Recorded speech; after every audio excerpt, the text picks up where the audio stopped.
high water box on the box up in cellular, bought back for short, I'm over box. So a while ago I did a little feature called Shit Sequels, and my good mate Gary Foley suggested doing great sequels, so that's what I'm going to do today. So typically shit sequels to me was like second films that were kind of franchise enders or had come off the back of like a really great film, and just really, really did damage. A great sequel is ones that I'm going to look through here are ones that are as good, if not better, than the original film, or certainly are good enough. And there's quite a wide variety of them. Sometimes you get sequels 3 and 4 that are shit, but I really want to look at those second films. So what I'd start off with is just some sequels to films. This is just a random list where, although some might be better or not quite as good, they were good enough, and you might be sort of surprised by those choices. Like, for instance, Blade 2, the first Blade film, is actually a good comic book film. With a good performance by Wesley Snipes, and some people would argue that Blade 2 is better. I'm not sure. I've not seen it in years, but I do remember seeing it and thinking, well, this is, enjoyed Blade, and this is good fun. Guillermo del Toro, a really good choice for director. I think that's a key thing there. When they get either the original director comes in and does a good job, or they get someone new in, like with Planet of the Apes. The first Planet of the Apes, Rise of Planet of the Apes, was good, and then they brought in Matt Reeves for the second one. So that can kind of freshen it up. I think Die Hard 2 was a sequel, although not as good as Die Hard. Over the years I've come with the other Die Hards, you come back to that and you realise it is a decent sequel. The airport thing's a bit tenuous in terms of it being an enclosed space, and it lacks a great villain. The villain's alright, but there's actually some decent action sequences, and it also, one of the interesting things about watching that film now, is it actually shows that John McClane's a really good detective.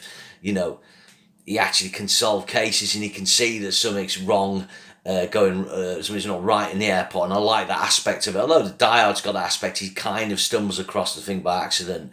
But with this, he actually does a bit of detective work to go, hold on, something's not right here, and I think that's one of the strengths of it. So another one on the pick here is Toy Story 2. Is it better than Toy Story 1? Well, I've always felt Toy Story 2, it's brilliant, but it's got that annoying song in the middle, which is a bit sentimental. I actually think maybe Toy Story 3 is maybe the best Toy Story film, but there's no doubt Toy Story is still really good. You're not going to go and see that and go, oh, I'm not happy with that. I don't think they should have done Toy Story 4. Here's another interesting one. A couple of ones lower down the food chain that I actually think are pretty decent. I'll pick 3 of these actually. Predator 2. Predator's an absolute classic. There's no way Predator 2 is as good. It hasn't got Arnie in it. But if you watch on its own merits, having the Predator come to the urban jungle is a really good idea. Danny Glover's coming off the back of Lethal Weapon 2. Lethal Weapons 1 and 2. Quite effective, quite interesting casting an African-American actor in the sort of lead action role. Something you didn't get a lot of then, and something kind of overlooked at the time, which is quite cool, really. Just, you just went to see that film. I quite like the ensemble cast. Maria Conchita Alonso's good. Ruben Blades, Bill Paxton, King Willie's cool. It's got quite a good kind of villain thing, and bringing in that sort of drug gangster element into the thing. Quite effectively directed by Stephen Hopkins. I think the difference between this, I think that the Predator's a B movie, but John McTiernan brings A-list caliber, merges as a brilliant action director with it, and Arnie, A-list movie star. This is very much in the B movie thing, it's kind of more like a John Carpenter kind of vibe, I suppose.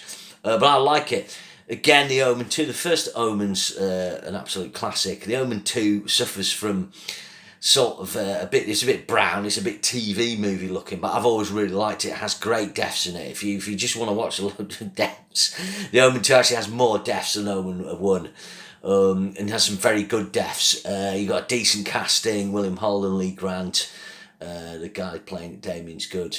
So although not the caliber of Damien, I think it's a good film. I think Final Conflict's pretty good. The original Omen trilogy is quite decent. You can also add Temple of Doom. I kind of blow hot and cold with Temple of Doom. It was brilliant at the time. Then I kind of went off it a bit with Kate Capshaw screaming, and obviously there's certain elements of it dated. But there's no doubt it was a very exciting sequel and suitably different from Raiders of the Lost Ark. A fun opening sequence, and the mineshaft chase really good. The bit on the bridge, Harrison Ford. It's top as usual, some great comedy.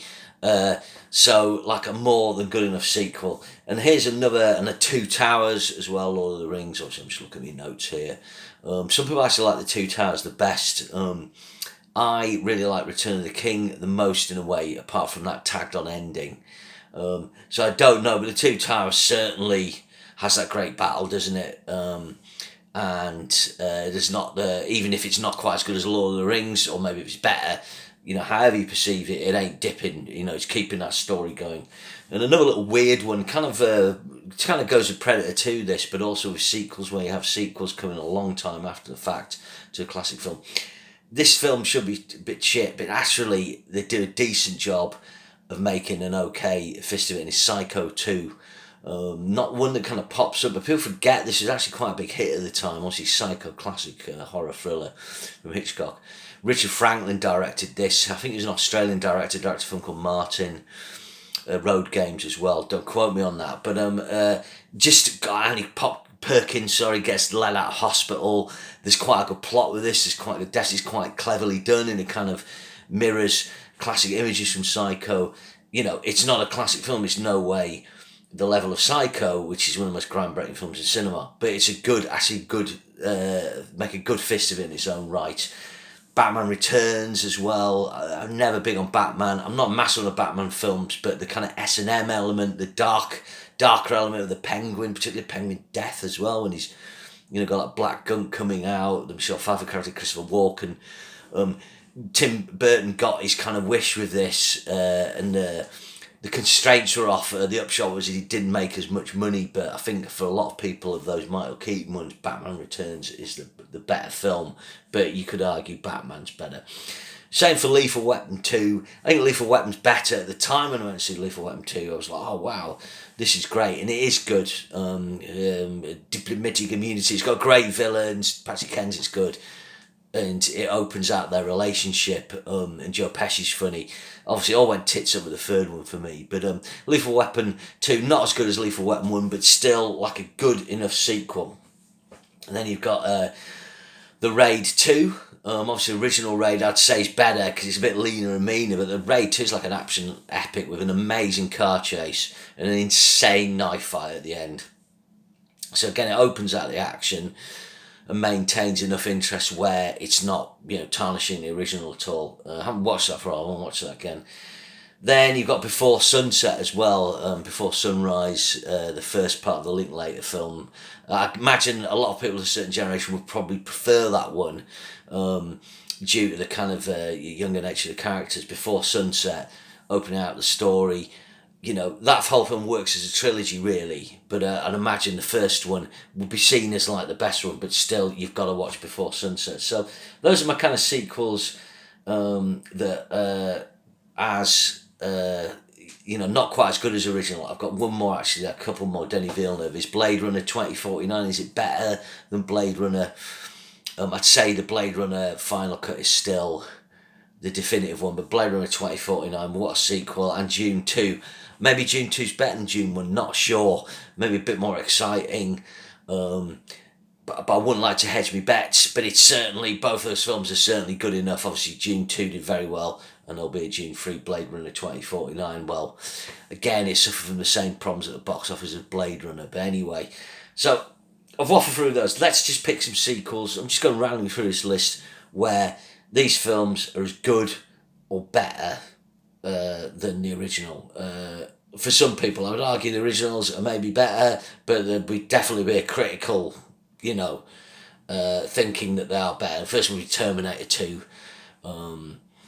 First Terminator is an absolute classic, so is this. I actually like the leanness and the B-moviness of the first Terminator, but there's no doubt Terminator 2 totally opens it out.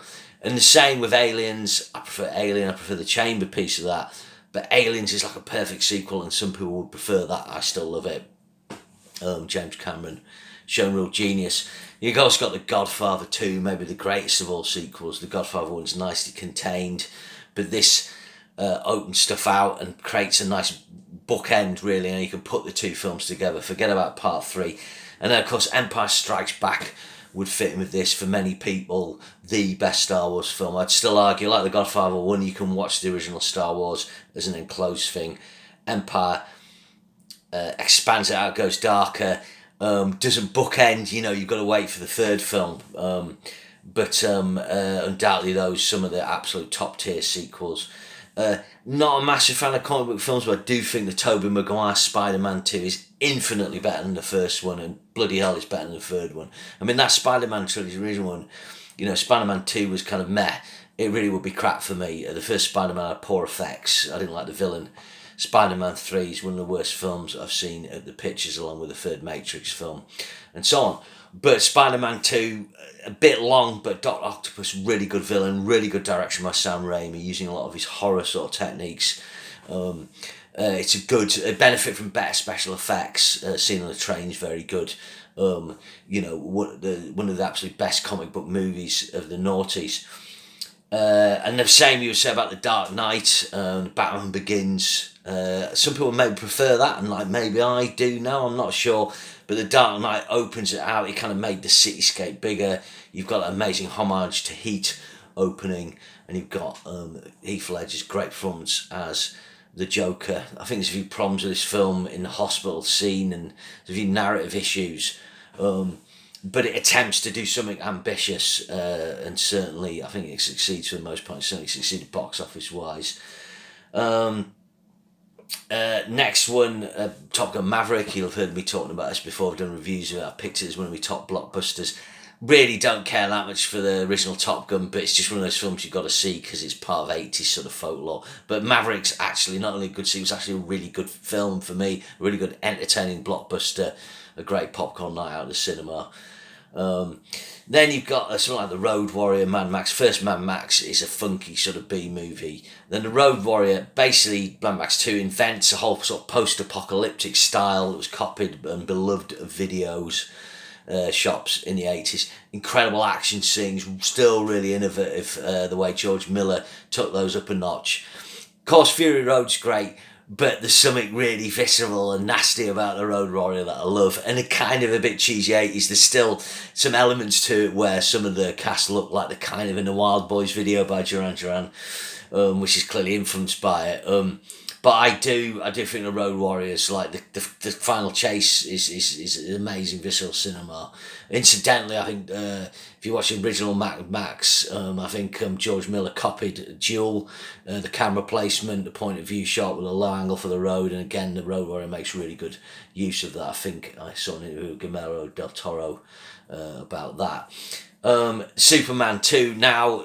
This is tricky. Superman 2 was always my favourite of the Superman films, but I can see how the mythology building of Superman 1's better, but the pacing of Superman 2 is great. Yeah, it is more comical, but it's got Gene Hackman's having the time of his life, as is Terrence Stamp. Weird, kind of almost mostly directed by Richard Donner and then taken over and some chucked up by Richard Lester. I've never seen the Donner cut. I would like to see it, but I think Superman 2 was great at the cinema. I hadn't actually seen Superman when I saw Superman 2. You didn't need to see it to get the grasp. But really good characters. So Superman 2's a great sequel. Then, quite an interesting one, The Bourne Supremacy. This has always been my favourite Bourne film. I think the Bourne identity is really good in terms of a plot story. And Doug Liman kind of gets overlooked there for Paul Greengrass. But Paul Greengrass, what he does, he just creates this visceral kind of chase, revenge film. It makes really good use of, kind of grotty Eastern Bloc locations at the end. The third film I really like, but he kind of replays a lot of scenes. So for me, the second one, I think it's only like 100 minutes long. Just a lean, mean fighting machine with the cast and the whole thing just running like a well-oiled machine. So that's always been my pick. And a few dollars more. It kind of, I suppose it's sort of a sequel to Fistful of Dollars, but you've got the Clint Eastwood character. But Leone is able to open out the scope by bringing in Lee Van Cleef in, getting an even better score from Morricone and doing some brilliant signature shots. I've just realised I missed Magnum Force off sequels that are not as good as the original but still really good. And Magnum Force is one of those films where, although Dirty Harry's a superior film, I do really like it. Okay, Here's another one, X-Men 2, X2. So, I mean, I'm not massive on the X-Men films, but X2's really quite a step up from X1. X1 uh, gave us, he gave us Hugh Jackman, and the Wolverine character kind of takes the piss a bit, doesn't he, throughout the film? And I think that film's quite $75 million budget, quite a low budget. It made enough money to justify the next one. But right from the opening sequence with Nightcrawler, it was far superior. The effects budget was better, the storytelling and the characters. So X2's always been the best X-Men film, and a very good sequel. As is Dawn of the Dead. Night of the Living Dead, a classic zombie film, but Dawn of the Dead in colour, much more gore, but there's the social satire element. And the remake's really good by Zack Snyder, actually, only Zack Snyder film I like. Digressing there, but Dawn of the Dead is so funny, and Zack directs cut it's even longer, and it all works. It's weird because the cinematography is almost like 16mm. It's kind of pretty poor because it's low budget, but you care about the characters, and it's just very funny. The way it satirises consumerism, it adds an extra layer. So that brings me to a couple other horrors. You got Evil Dead 2. Evil Dead, it's very low budget, it's got some signature shots, but Evil Dead 2, he kind of remakes some sequences, but adds in comedy and exploits Bruce Campbell's ability to do physical comedy. So Evil Dead 2's interesting in that respect, and he creates something quite unique in the horror genre at the time. So a superior sequel there, and really going back now to 1935, The Bride of Frankenstein. If you've not had a chance to see this, the original Frankenstein 1931 still, I think it's 31, still a seminal horror film, but The Bride of Frankenstein, I think, has a bigger budget. It kind of opens out more. Is it Elsa Lanchester playing the bride? Don't quote me, but it also has I forget the name of the character, but it's got a streak of sort of camp humour in it. James Whale was a closet gay man, and he's got that sort of camp humour in there that it manages to smuggle in, quoting Scorsese there. And I really like that.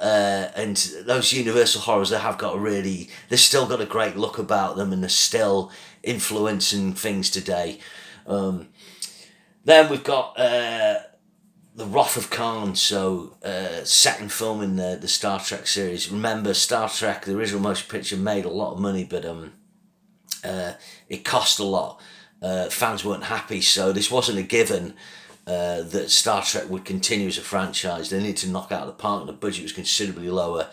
But through clever writing, accessing a key moment from the TV series, and recognising what made those original Star Trek episodes great, they created not only the best Star Trek film ever, but one of the top science fiction adventure films. I think Wrath of Khan just stands alone as a great sci-fi adventure film. And what else we got? I'm looking down the list and I've reached the final choice. I'm just going to talk about one more after. It's A Shot in the Dark. So oddly enough, this is a Pink Panther film, but it's not. It's a Clouseau film. So the original Pink Panther, the Pink Panther is the diamond, but it's also the code name kind of thing for the character played by David Niven. Clouseau's kind of a bumbling detective on the case, but this film's a huge hit. What's recognised is that Clouseau's the thing people love, and they do A Shot in the Dark. This has got a great credit sequence, and the opening shot, one-take shot by Blake Edwards. His team's very good. It's unusual in comedies to get technical shots in. I think Blake Edwards should have credit for that. Typically, comedies kind of static camera, and you've got to get the reactions right, and the physical comedy. Peter Sellers just excels in this. George Sanders is very funny, plays it dry. Sommer's a perfect foil. And then you've got the bits with Kate or Burt Kwok are just brilliant. When I bought it back in the 70s, the slapstick, they are funny, those films. But this feels like just a really quality comedy. So that's my choice there. So the only last one to look at here is Russia with Love. So it's a sequel in the sense that it's the continuation of the story, but it's slightly different to James Bond films because adaptations of books. It's not like James Bond 2. But if this film was crap and then Dr. No was a kind of flash in the pan, you maybe wouldn't get any more James Bond films. But not only was it more successful, it grossed $78 million as opposed to $59 million. That's a lot of money in today. The Doctor No is 59. A lot of money in today's money. I mean, it's 700-800 million, maybe more. But it's better. Everything's better about this. It's got as good or better villains. Sean Connery's more relaxed in the role. John Barry's doing the score. A lot of things that weren't right with Doctor No, even though there's a lot of things they got right with this. So that's my final choice list. I hope you enjoyed that. 20 minutes, there we go. Waffle, waffle. Remember to share and subscribe, and I'll see you again.